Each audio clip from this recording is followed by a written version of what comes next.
Laporan investigasi mendalam kami dimulai dari klaim mengejutkan yang dilontarkan oleh tim kuasa hukum Amar Zoni atau AZ yang dipimpin oleh pengacara Fadly.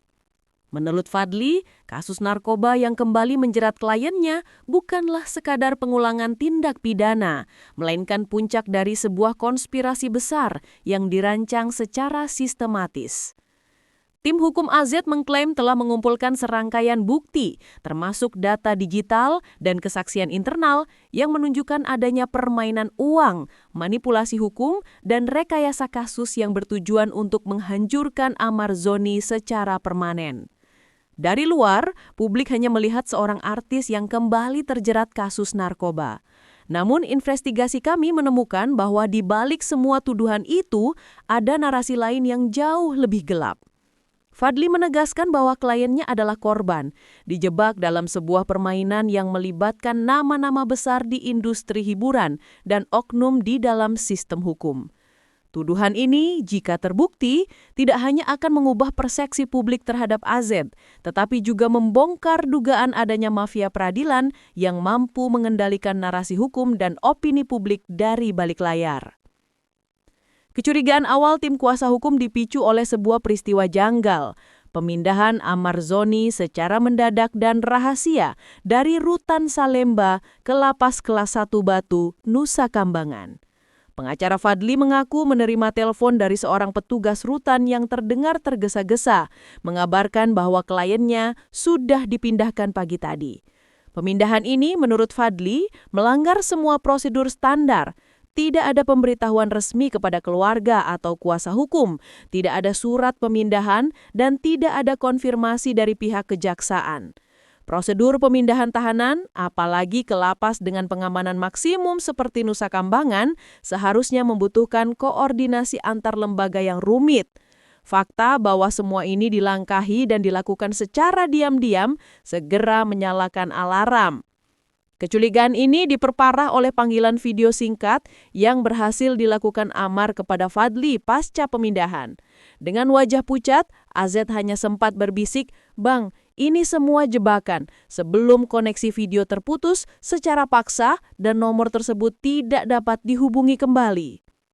Untuk membongkar kejanggalan ini, tim hukum AZ bergerak cepat menyusun daftar nama-nama potensial di lingkaran dalam rutan. Fokus mereka tertuju pada seorang petugas wanita bernama Rina yang sebelumnya sempat membantu administrasi Amar. Setelah didesak dan dijamin keamanannya, Rina akhirnya setuju bertemu di luar rutan. Dengan suara berbisik dan penuh ketakutan, Rina mengungkap fakta krusial. Ia bersaksi bahwa sebelum AZ dipindahkan, seseorang yang tidak mengenakan seragam datang ke rutan pada malam hari membawa surat perintah pemindahan sementara yang langsung dipatuhi oleh semua petugas. Namun yang lebih mengejutkan, Rina mengungkapkan bahwa seminggu sebelumnya, Amar Zoni menerima kunjungan dari seseorang yang menggunakan nama samaran RS. Fadly segera mengenali inisial ini sebagai nama yang pernah disebut kliennya di awal kasus. Rina bahkan bersaksi bahwa ia sempat mendengar percakapan singkat antara RS dan Amar di ruang tamu. "Masalah ini bisa selesai, asal kamu mau kerjasama," ujar RS saat itu, seperti didirukan Rina. Sejak pertemuan itu, Amar Zoni dilaporkan menjadi jauh lebih cemas dan tertutup. Inisial RS menjadi fokus utama investigasi tim hukum. Fadly kemudian memeriksa ulang ponsel cadangan Amar Zoni yang sebelumnya telah disita. Di antara ratusan percakapan, ia menemukan satu utas obrolan yang belum pernah terbaca sebelumnya. Pesan itu datang dari kontak bernama RS, berisi kalimat singkat namun signifikan. "Saya sudah bantu uruskan, tinggal kirim R300 juta, setelah itu semua aman." Transaksi ini tercatat terjadi sekitar 2 minggu sebelum pemindahan paksa ke Nusa Kambangan. Untuk memverifikasi temuan ini, Fadly menemui Dimas, asisten pribadi AZ yang mengurus keuangan. Wajah Dimas langsung berubah pucat saat melihat tangkapan layar percakapan tersebut. Ia membenarkan bahwa nomor itu pernah menghubunginya, menawarkan perlakuan khusus dan kelonggaran untuk Amar di dalam rutan dengan imbalan 300 juta rupiah. Dimas mengaku menolak mentransfer uang tersebut karena merasa tawaran itu adalah penipuan. Kejanggalan terbesar adalah 2 minggu kemudian, Dimas menerima pesan lain dari RS yang menyatakan bahwa pembayaran sudah diterima. Padahal, Dimas bersumpah tidak pernah mengirimkan uang sepeser pun. Pertanyaan besar berikutnya adalah, siapa yang membayar 300 juta rupiah itu jika bukan dari pihak Amar Zoni? Dan siapa sebenarnya RS? Tim hukum melakukan penelusuran data pada rekening penerima yang tertera dalam pesan tersebut. Hasilnya mengejutkan. Nama pemilik rekening itu identik dengan nama asli RS, seorang tokoh yang kini dikenal luas oleh publik sebagai suami baru dari Irish Bella, mantan istri Amar Zoni. Dunia tim hukum seakan berhenti berputar. Koneksi ini membuka motif yang jauh lebih kompleks daripada sekadar kasus narkoba biasa. Motif yang bisa jadi melibatkan dendam pribadi, perebutan citra, atau upaya sistematis untuk menghancurkan hidup Amar. Penemuan ini diperkuat oleh informasi informal yang didapat Fadly dari kontaknya di Pusat Pelaporan dan Analisis Transaksi Keuangan atau PPATK. Sumber tersebut mengindikasikan adanya transaksi besar bernilai ratusan juta dari rekening terafiliasi RS yang mengalir ke salah satu rekening pribadi milik oknum petugas rutan yang terjadi pada tanggal yang berdekatan dengan ancaman yang diterima Amar di dalam sel. Investigasi tidak hanya berfokus pada aliran dana, tetapi juga pada narasi publik. Tim hukum menemukan adanya pola serangan digital yang terkoordinasi terhadap Amar Zoni.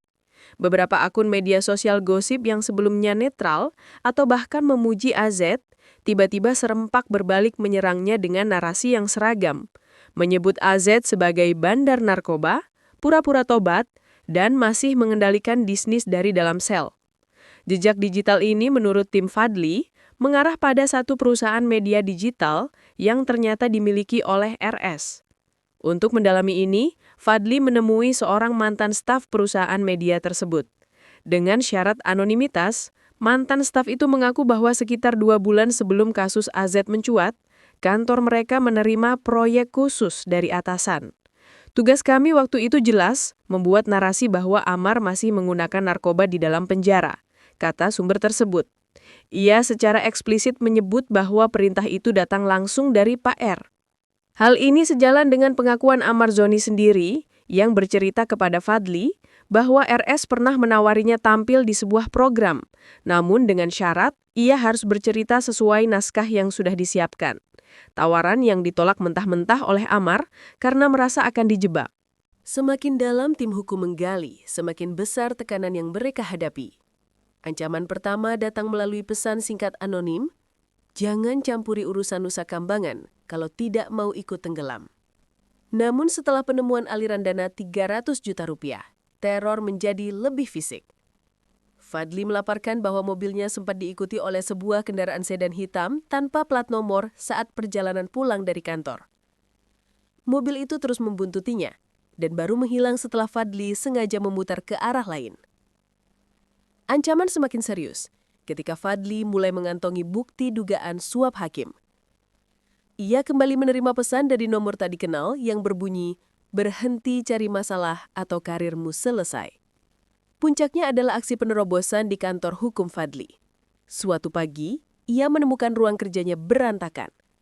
Komputer, beberapa dokumen penting, dan alat penyimpanan data hilang. Beruntung, semua bukti kunci termasuk rekaman video krusial telah ia simpan di lokasi aman terpisah. Ini adalah sinyal jelas bahwa pihak lawan panik dan berusaha keras menghilangkan jejak serta menghentikan penyelidikan Fadly dengan cara apapun. Bukti paling dahsyat dalam kasus ini datang dari sumber yang tak terduga. Suatu hari, seorang kurir anonim mengirimkan amplop coklat ke kantor Fadly. Di dalamnya, hanya ada sebuah flash disk dan selembar kertas bertulis tangan. Kalau kamu masih mau tahu siapa dalangnya, tonton ini sendirian. Di ruang yang terkunci, Fadly dan rekannya memutar video tersebut. Rekaman itu menunjukkan sebuah pertemuan di ruang mewah, kemungkinan di hotel atau kantor pribadi. Di dalamnya, ada 3 orang. 2 di antaranya dikenali Fadly, pengusaha berinisial F yang namanya muncul dalam aliran dana, dan RS. Video itu dengan jelas merekam percakapan mereka yang merencanakan pengaturan sidang Amar Zoni. Terdengar suara RS berkata dengan dingin, Kita pastikan dia nggak punya kesempatan bicara. Kalau perlu, tahanan dan pengacaranya dibuat sibuk dengan tuduhan baru. F kemudian menimpali, uang sudah jalan, hakimnya sudah dikasih tanda. Jadi, rekaman berdurasi 10 menit ini adalah bukti tak terbantahkan adanya konspirasi jahat termasuk upaya suap kepada hakim untuk memastikan vonis yang memberatkan Amar Zoni. Mengetahui tim hukum AZ memegang bukti bom waktu, pihak lawan melancarkan serangan balik yang brutal. Pertama, mereka menggunakan jalur media. Artikel-artikel di media online besar tiba-tiba muncul, menyerang kredibilitas Fadly. Judulnya provokatif, pengacara Amar Zoni diduga manipulasi bukti suap untuk kepentingan klien. Ini adalah upaya jelas untuk mendelegitimasi bukti video sebelum menyebar luas. Fadly bahkan menerima surat panggilan dari pihak pengawasan internal pengadilan untuk mengklarifikasi tuduhan manipulasi bukti tersebut. Kedua, mereka mengisolasi Amar Zoni sepenuhnya. AZ kembali dipindahkan ke rutan lain di luar kota tanpa pemberitahuan. Komunikasi terputus total. Puncaknya, seorang petugas rutan yang bersimpati menelpon Fadly secara diam-diam, mengabarkan bahwa Amar sedang sakit, namun dilarang dibawa ke rumah sakit. Fadly menduga kliennya sengaja diisolasi dan dibiarkan dalam kondisi rentan untuk memutus alur kesaksian dan menekannya secara psikologis, berharap penyelidikan Fadly akan berhenti demi keselamatan kliennya. Setelah berjuang menembus birokrasi, Fadly akhirnya menyerahkan seluruh temuan, termasuk rekaman video utuh, ke Lembaga Anti Korupsi, KPK, dan Komisi Yudisial, KY. Setelah melakukan verifikasi data digital dan pemeriksaan saksi, lembaga tersebut akhirnya menggelar konferensi pers besar yang ditunggu-tunggu publik. Juru bicara lembaga tersebut secara resmi mengumumkan temuan bukti kuat adanya upaya suap dan pengaturan jalannya sidang dalam kasus Amar Zoni. 2 orang langsung ditetapkan sebagai tersangka awal, pengusaha berinisial F dan satu pihak swasta lain yang berperan sebagai penghubung dan pengatur komunikasi dengan oknum hakim. Dalam pernyataan tersebut, jubir juga menegaskan bahwa penyelidikan lebih lanjut tengah dilakukan terhadap individu lain berinisial R, RS. Meskipun belum ditetapkan sebagai tersangka, disebutkannya inisial R dalam rilis resmi tersebut menandai akhir dari permainan kotor ini. Narasi publik seketika berbalik. Amar Zoni yang tadinya dicap sebagai pecandu kambuhan, kini dilihat sebagai korban rekayasa hukum yang kompleks. Sebuah skandal yang membuktikan bahwa di balik gemerlap dunia hiburan, ada sisi gelap di mana kebenaran bisa dibeli dan keadilan bisa direkayasa.